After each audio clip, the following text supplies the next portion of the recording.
Hey to world, welcome back to another video. तो आज का जो हमारा क्वेश्चन रहने वाला है वो है स्प्रिंग बूट के ऊपर। स्प्रिंग बूट में भी एक सिनेरियो बेस्ड क्वेश्चन है एम्फेसिस का, ठीक है, आउट ऑफ मेमोरी एरर के ऊपर। देखो, मेमोरी के ऊपर हमने बहुत बार बात करी हुई है और इसका ऑप्टिमल सॉल्यूशन जो होता है ना वो हर बार लाई करता है इसके उसके ऊपर, किसके, इसका मेटा डेटा हो गया या गार्बेज कलेक्शन हो गया या हीप स्पेस हो गई। Maximum time out of space error जो होता है, बेसिकली आउट ऑफ मेमोरी कहते हैं जिसे, out of memory, MEMORY, memory error, इस तरीके से। तो ये पूछा जा रहा है बार बार। रीजन क्योंकि देखो, आउट ऑफ मेमोरी अभी क्यों है, क्योंकि सबको पता है डेटा बहुत ज्यादा प्रोड्यूस होता है। कई डेवलपर्स ऐसे आते हैं जो मेमोरी में लोड कर देते हैं डेटा, मतलब रैम में डेटा लोड कर देते हैं, जैसे कि बहुत ज्यादा हाई वैल्यू की फाइल डाउन ऊपर डाल दी है, ये सब कर दिया है। तो क्वेश्चन इसमें ये पूछा गया था कि अगर तुम्हारा स्प्रिंग बूट एप्लीकेशन अचानक से आउट ऑफ मेमोरी एरर देने लग जाए, पहले तो इसको आइडेंटिफाई कैसे करोगे। आइडेंटिफाई कैसे करोगे, IDENTIFI, आइडेंटिफाई कैसे करोगे, और उसके बाद इसका रिजोल्यूशन क्या दोगे, ठीक है, रिजोल्व कैसे करोगे। तो आइडेंटिफाई में क्या है, आइडेंटिफाई तो तुम सोचोगे आउट ऑफ मेमोरी आ जाए, आइडेंटिफाई तो गया, ऐसा नहीं होता है। आइडेंटिफिकेशन में क्या होता है, आइडेंटिफिकेशन के लिए तुम्हें दो से तीन चीजें सोचनी पड़ती हैं, ठीक है। सबसे पहले तो कहाँ से निकल के आया है ये। तीन पॉसिबल सिनेरियो जो हर किसी के दिमाग में अब आ जाने चाहिए, क्योंकि हमने बहुत क्वेश्चन कर दिए हैं इसके ऊपर। पहला होगा हीप स्पेस, ठीक है, हीप स्पेस भर गया होगा।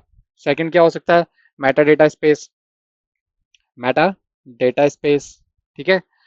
और तीसरा, गार्बेज कलेक्शन, तो जावा का थोड़ा है ही दिक्कत भरा गार्बेज कलेक्शन, ठीक है। अब इसमें होता क्या है, इसमें तुम एंटरप्राइज लेवल पे अगर बात कर रहे हो ना, तो तुम इन तीनों को पहले ही बोलोगे, मैं इन तीनों में से आइडेंटिफाई करूंगा कौन रीजन है, ठीक है। और लॉग्स में से क्या करूंगा, लॉग्स में से उठाऊंगा क्या, हीप डम्प्स को, हीप डम्प्स को ले लूंगा, DUMPS, ठीक है। हीप डम्प्स को लूंगा और क्या यूज करूंगा, जैसे मैंने पहले भी बताया था, इसको मोनेटाइज करने के लिए वो होते हैं, टूल्स बने होते हैं, जैसे कि विजुअल वीएम, ठीक है, इसका नाम लो, मैं विजुअल वीएम का यूज कर लूंगा। या API से रिलेटेड कुछ इशू आ रहा है कि लार्ज ऑब्जेक्ट यूज कर रहे हैं, तो स्प्रिंग बूट एक्चुएटर भी यूज करेंगे, क्या करेंगे, स्प्रिंग बूट एक्चुएटर्स भी यूज करेंगे, स्प्रिंग बूट एक्चुएटर्स, ACTUATOR, ठीक है, ये सब यूज करेंगे। तो कॉमनली जो इशू, जो रीजन होते हैं इन सब के आने के, फिर उसको डिस्क्राइब करोगे, वो क्या क्या रीजन होते हैं, ठीक है। सबसे पहला होता है, अगर तुम्हारे पास कैशे है तो अनबाउंड इन मेमोरी कैश कर दियो तुमने, अनबाउंड इन मेमोरी कैश, ठीक है, मेमोरी कैश। ये कहाँ से आती है, हाइबरनेट, अगर प्रोजेक्ट ओल्ड है तुम्हारा, लीगेसी एप्लीकेशन, तो हाइबरनेट से आएगा ये, ठीक है, पहला। दूसरा, तुमने रैम में लार्ज डेटा सेट डाल दिया है, ठीक है, उतनी कैपेसिटी है नहीं, लार्ज डेटा सेट यहाँ डाल दिया है, डेटा सेट यहाँ डाला हुआ है तुमने, ठीक है। तीसरा बड़ा रीजन क्या होता है इसका, रिसोर्स मैनेजमेंट। जैसे कि मैं कई बार बोलता हूँ, हम ट्राई कैच यूज करते हैं, ठीक है, ट्राई यूज करते हैं ऐसे, फिर कैच यूज करते हैं ऐसे, और उसके नीचे एक फाइनली ब्लॉक भी होता है अपना, ठीक है। कैच यहाँ यूज कर लिया, उसके बाद फाइनली हो गया। फाइनली में हम सारे अपने जो भी हमारे रिसोर्सेज रहते हैं, जैसे कि DB का कनेक्शन हो गया, ये पूरा पार्ट कहाँ जाएगा, तुम्हारा DB का कनेक्शन हो गया, DB कनेक्शन, ठीक है। या फिर कोई भी तुम्हारा ओपन स्ट्रीम्स है, फाइल रीड कर रहे हो, राइट कर रहे हो, ओपन स्ट्रीम। तो ये सब कहाँ से आते हैं, DB connection, open stream, file reader, writer, ये सब OS के होते हैं। बहुत महंगे ऑपरेशन होते हैं, अगर तुमने यूज करा हुआ है तो इसको तुम्हें क्लोज भी करना पड़ेगा, इसलिए इसका ट्राई विथ रिसोर्स हमेशा यूज करा जाता था, ट्राई विथ रिसोर्स, करेक्ट। यहीं पे ब्रैकेट में लिखते थे, फाइल रीड करा और वहीं पे क्लोज भी करा उसे, ठीक है। उसको भी देखो, क्या कहता, तुम्हारा DB का कनेक्शन खुला का खुला ही रह गया है, ठीक है, और तुमने कोई फाइल रीड करी, वो क्लोज नहीं हुई। चौथा जो होता है वो होता है सबसे मतलब जो ये जूनियर डेवलपर्स या नए बच्चे आके कर देते हैं, वो होता है इनफाइनाइट लूप्स। इनफाइनाइट लूप, ये जो इनफाइनाइट लूप्स होते हैं ना एंटरप्राइज के अंदर, ये मैंने भी देखे हुए हैं, ये दिखते नहीं है इनफाइनाइट जैसे, लेकिन ये लूप अराउंड क्या कर रहा होता है ना, लूप एक लूप को कॉल कर रहा होता है, दूसरा लूप किसी एक ऑब्जेक्ट को कॉल कर रहा होता है, और ये ऑब्जेक्ट ही अपने आप में बार बार रेटरेट हो रहा होता है, इस वजह से इनफाइनाइट लूप होता रहता है। और क्या होता है उससे, देखो एट द एंड ये सब जाना कहाँ है, ये जाना है स्टैक मेमोरी के अंदर, ठीक है, स्टैक मेमोरी के अंदर जाएगा, स्टैक के अंदर, और स्टैक कहाँ डालेगा इसको, हीप के अंदर। तो भरता तो ये रहेगा, ये भी भरता रहेगा, हीप मेमोरी का इशू हो जाएगा, ठीक है। ये सब चीजें तुम्हारा मेन कॉजिंग इशू है इन सब के लिए, ठीक है, चार रीजन मैंने बताए।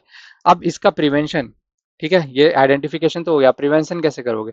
अगर एक बार आइडेंटिफिकेशन हो गया है, ठीक है, तो अगर लार्ज क्वेरीज हैं, लार्ज क्वेरी है, ठीक है, QUERY, जैसे कि स्प्रिंग डेटा JPM में यूज कर रहे हो तुम इसमें पेजिनेशन डाल दो, PAGINATION, पेजिनेशन डालो इसमें, ठीक है। और अगर अगर और स्विच हो रहा है अगर स्ट्रीम एपीआई में, तो वो बेटर है, वो कर लो। जेवीएम को ऑप्टिमाइज करा दो, जेवीएम ऑप्टिमाइजेशन में काम करो, OPTIMIZATIN, जेवीएम का ऑप्टिमाइजेशन होगा तो ज़्यादा बेटर होगा, ठीक है। और एक एक सेटिंग होती है हमारी, अगर ये याद रख पाओ तो बहुत अच्छा इंप्रेशन पड़ेगा इंटरव्यू में। इसको कहते हैं हम heap dump out of memory, heap dump out of memory, ठीक है। इस प्रॉपर्टी को अनेबल करवा दो, ENABLE, कहाँ से, अपने एप्लीकेशन डॉट प्रॉपर्टी या YAML डॉट प्रॉपर्टी में जाओ और फर्दर डायग्नोस इससे करोगे, ठीक है। और क्या कर सकते हो इसका प्रिवेंशन करने के लिए, एक डैशबोर्ड बना लो, डैशबोर्ड बना लो, जो कि क्या करेगा, सेट करेगा अलार्म में, प्रोएक्टिव मॉनिटर करते रहेगा मेमोरी यूसेज को और प्रिवेंट करेगा रिकरेंस से, ठीक है। तो ये सारी स्ट्रेटेजी, 4 स्ट्रेटेजी यूज करके तुम अपना जो मेमोरी का इशू है उसको रिजॉल्व करवा सकते हो, ठीक है, मॉनिटरिंग और लॉग्स के थ्रू। मॉनिटरिंग और लॉग्स के थ्रू डैशबोर्ड बनेगा, ठीक है। डैशबोर्ड कैसे बनाना है, लॉग्स और मॉनिटरिंग के थ्रू, जैसे ही कुछ आएगा अलार्म क्रिएट करवा दोगे, किसी ना किसी को मेल भेज दोगे कि भैया ये 80% भर चुका है, 80% मेमोरी यूज हो गई है, इस तरीके से, ठीक है। तो ये था आज का वीडियो। वीडियो पसंद आएगा तो लाइक से सब्सक्राइब जरूर करना, अपने दोस्तों के साथ साझा जरूर करना। मिले कोई क्वेश्चन होगा तो कमेंट सेक्शन में आके जरूर बताना।